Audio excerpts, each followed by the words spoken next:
नमस्कार, वंदे मातरम। मैं हूं श्यामगिरी। आप देख रहे हैं हमारा चैनल मुद्दा भारत का। मुद्दा भारत का यानी मुद्दा आपका। मुद्दा बना हुआ है किरीट सोमैया का। जी हाँ, हम अपनी वीडियो में आज चर्चा करेंगे किरीट सोमैया के बारे में। जिस तरह से पिछले दिनों किरीट सोमैया का एक वीडियो को लेकर काफी हंगामा हुआ था, उसके बाद जो है मामला धीरे धीरे ठंडा होते हुए नजर आ रहा है। ये मामला क्यों ठंडा हो रहा है, क्या है इसके पीछे राजनीतिक मजबूरी, इसी पर हम चर्चा करेंगे। फ्रेंड्स, पिछले दिनों किरीट सोमैया का एक वीडियो वायरल हुआ था जिसमें हनी ट्रैप का मामला उठा था। इसमें किरीट सोमैया जो है एक महिला से जो है अश्लील हरकत करते हुए वीडियो वीडियो फोन पे जो है बातें कर रहे हैं।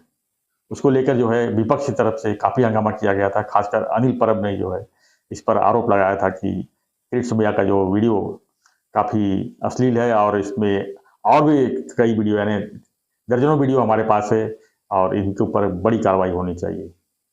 हालांकि जो है होम मिनिस्टर देवेंद्र फडणवीस ने जो है इस मामले को जो है जांच का विषय बताया और तुरंत जांच के आदेश भी दे दिए और अब मामला जो है धीरे ठंडा हुआ पड़ता हुआ नजर आ रहा है।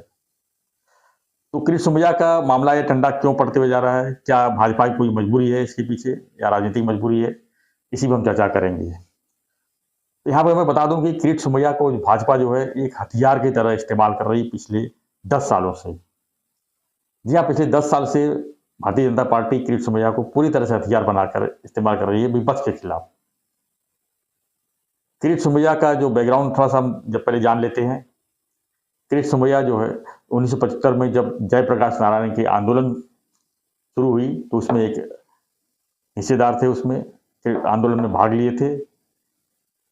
उसके बाद 1985 में जब भाजपा की स्थापना हुई, किरीट सोमैया एक कार्यकर्ता के रूप में सामने आए और युवा प्रतिष्ठान करके जो है मुंबई में जो है अपने आप को एक भाजपा का युवा नेता के रूप में अपने आप को आगे लाया।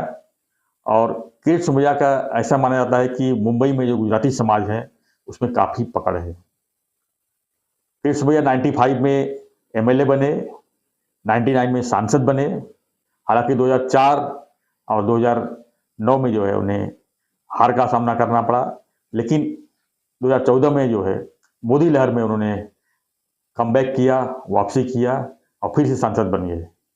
लेकिन सांसद रहने के साथ साथ वो जो है दिल्ली का कारोबार छोड़ के यहाँ पर मुंबई में शिवसेना के पीछे लग गए। शिवसेना द्वारा बीएमसी में भ्रष्टाचार के खिलाफ जो है पूरी तरह से हाथ धो के पीछे पड़े। इसका खामियाजा उनको जो है उनका सीट गंवा के चुकाना पड़ा। जी हाँ, 2019 में किरीट सोमैया को शिवसेना ने पूरी तरह से अड़ गई कि उन्हें जो है सांसद का टिकट नहीं दिया जाए। यानी भाजपा के साथ जो है गठबंधन को लेकर जब बारी आई तो शिवसेना ने साफ कह दिया कि पहले किरीट सोमैया को रास्ते से हटाओ, उनको टिकट अगर दिया तो गठबंधन हम नहीं कर पाएंगे।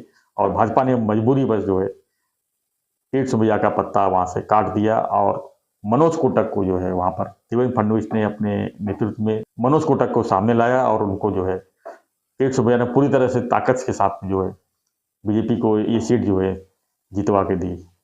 तो कहीं ना कहीं जो है किरीट सोमैया जो है भाजपा के लिए एक स्वाभिमानी नेता माने जाते हैं और जो इसमें अभी जो वीडियो सामने आया है उसमें उनकी मदद करने के लिए भाजपा पूरी तरह से डायरेक्ट या इनडायरेक्ट कहे तो सामने नजर आ रही है। अभी आज चित्रा वाघ ने भी कहा है कि जिस महिला का साथ में वो वीडियो है वो महिला कहाँ है, उसने क्यों एफआईआर अभी तक दर्ज नहीं कराई, वो क्यों पुलिस सामने नहीं आ रही है। जब तक वो सामने नहीं आएगी तब तक कैसे अब गुनहगारों को सजा मिल सकता है या किरीट सोमैया को हम कैसे सजा दे सकते हैं। तो कहीं ना कहीं भाजपा जो है पूरी तरह से बचाव की स्थिति में है। आइए पहले जान लेते हैं कि चित्रा वाघ ने आज क्या कहा है किरीट सोमैया के बारे में। इथंच आहे, एखादी कोण ताई जर समोर आली आणि जर तिने अशा पद्धतीने एखादा आरोप केला तर निश्चितपणे त्याची होईल। आता कुणी केलं, कोण समोर आहे आपल्याला माहित नाही। झालेली जी गोष्ट आहे ती आक्षेपार्ह आहे, त्याच्याबद्दल वादच नाही। परंतु जिच्यासोबत जिचं शोषण झालंय किंवा जिच्यासोबत अशा पद्धतीने काही चुकीचा व्यवहार झालाय ती कोणी ताई तर समोर यायला हवी। तो फ्रेंड्स, देखा आपने चित्रा वाघ क्या कहते हुए नजर आ रही हैं कि जब शिकायत ही दर्ज नहीं हुआ है तो जांच किस बात की होगी। हालांकि जांच का विषय तो है ही, जांच तो हो रही है, लेकिन हनी ट्रैप का मामला जो है ये आम बात है। एक आम लोगों को भी इसमें परेशान किया जा रहा है। आप साइबर क्राइम में देखेंगे तो रोज सैकड़ों मैटर जो है इससे जुड़े हुए आते हैं। कोई भी महिला फ़ोन करती है और सामने वाले को जो है, जिसको फ़ोन करती है उसे कपड़े निकालने को कहती है, खुद भी कपड़े निकालती है, बाद में होता है शुरू ब्लैकमेल का। ये मैंने पिछली वीडियो में बता चुका हूँ। तो अब जो ये कृष्ण भैया बड़े-बड़े लोगों से लोहा अगर ले रहे हैं, तो उनके सामने भी इस तरह की नौबत तो आनी थी और तो सामने आ गई। हालाँकि ये मामला अगर किसी आम आदमी का होता तो सामने नहीं आता है, लेकिन अभी मामला जो है कृष्ण भैया जुड़ा हुआ है, तो इसलिए विपक्ष को भी मौका मिल गया हंगामा करने का और कृष्ण भैया को रास्ते से हटाने का। लेकिन इसमें जो है पार्टी की भी मजबूरी है। पार्टी को जो है अभी आगे लोकसभा चुनाव है, उसके बाद विधानसभा है, मुंबई महानगर पालिका चुनाव है। तो जिस तरह से कृष्ण भैया का गुजराती लोगों में पकड़ है, उसको देखते हुए भाजपा रिस्क नहीं लेना चाहती है और पूरी तरह से बचाव की स्थिति में खड़ी हुई नजर आ रही है। कृष्ण भैया के बारे में अगर बात करें तो एक ऐसा नेता माने जाते हैं कि जिस तरह से भाजपा को 2019 में चुनाव के बाद सत्ता से दूर रखा गया और महाविकास आघाड़ी बनी, तो कृष्ण भैया पूरी तरह से विपक्ष के ऊपर टारगेट बना के टूट पड़े और एक तरह से ईडी और सीबीआई का बैकग्राउंड में सपोर्ट करते हुए बड़े-बड़े नेताओं को दांतों तले चने चबाने को मजबूर कर दिए, यानी विपक्ष का जो है दांत खट्टा कर दिए। सबसे पहले मैं बात करूंगा प्रताप सरनाईक का। प्रताप सरनाईक का मामला भी जो है कृष्ण भैया ने उठाया था और प्रताप सरनाईक ने उद्धव ठाकरे को लेटर लिख के कहा था कि भाजपा के साथ कंप्रोमाइज कर लीजिए, नहीं तो बहुत से नेता जो जेल में जाएंगे, पार्टी बिखर जाएगी।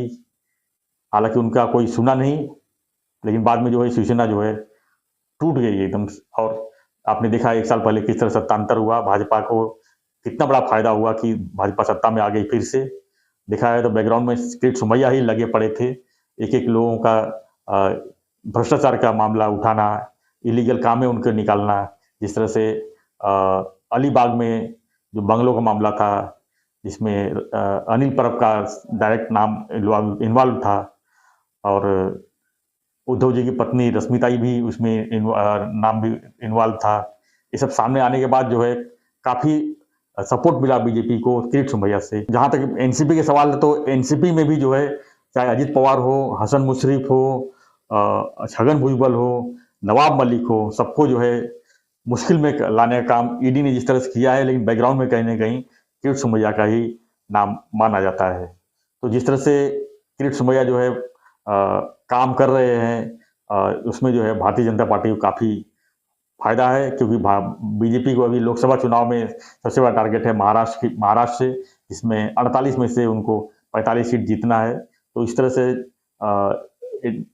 एनडीए में जिस तरह से लोग विपक्ष पार्टी शामिल कर रहे हैं, उसमें अगर अपने ही पार्टी के लोगों को अगर कार्रवाई करेंगे या कुछ नुकसान करेंगे तो बीजेपी को ही नुकसान झेलना पड़ सकता है, क्योंकि लोकसभा चुनाव, बीएमसी चुनाव और स्टेट का जो चुनाव है विधानसभा का, ये भाजपा के लिए काफ़ी इम्पोर्टेंट है। इसमें समाज से जिस तरह से कृष्ण भैया एक समाज जुड़े हुए नेता है, यानी गुजराती समाज से जुड़े हुए नेता हैं, वो काफ़ी अहम रोल माना जाता है।